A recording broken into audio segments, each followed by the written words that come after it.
High! আজকে তোমাদের সাথে শেয়ার করব তোমাদের চুলের যত্নে যে ৩ টি প্রোডাক্ট অবশ্যই রাখবে। প্রথমেই কথা বলব এই সিলিকন ব্রাশটা দিয়ে বা সিলিকন ম্যাসাজারটা দিয়ে। এটা দিয়ে মাথার স্ক্যাল্প মাসাজ করলে রক্ত সঞ্চালন বাড়ে এবং এটা খুবই সফট। আমি এটা পারচেজ করেছিলাম একটি লোকাল মার্কেট থেকে। তোমরা এটা দারাজেও পেয়ে যেতে পারো।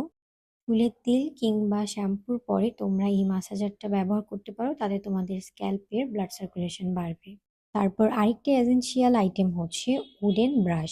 আমরা অনেকেই জানি না বলে এখনো প্লাস্টিকের চিরুনি দিয়ে চুল আঁচড়াচ্ছি। প্লাস্টিকের চিরুনি দিয়ে মাথা আঁচড়ালে সে থেকে একটি স্ট্যাটিক বিদ্যুৎ উৎপন্ন হয় যা আমাদের চুলের জন্য ক্ষতিকর। তাই সকলের হেয়ার কেয়ার লিস্টে একটি উডেন ব্রাশ রাখা মাস্ট।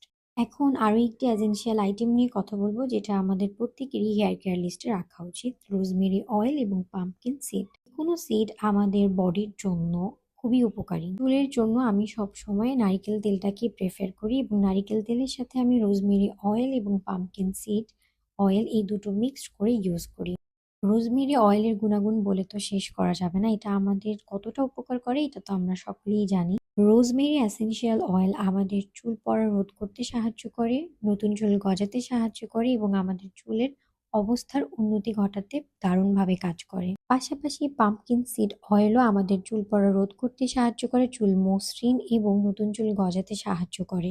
রোজমেরি এসেনশিয়াল অয়েল এবং পাম্পকিন সিড অয়েল তোমরা কিসমত গ্লো পেজে পেয়ে যাবে। উডেন ব্রাশ এবং সিলিকন ব্রাশটা আমি একটি লোকাল মার্কেট থেকে পারচেজ করেছি। তোমরা এটা দারাজেও পেয়ে যেতে পারো। তো আজকের ভিডিওটা এই পর্যন্তই। আল্লাহ হাফিজ সবাইকে।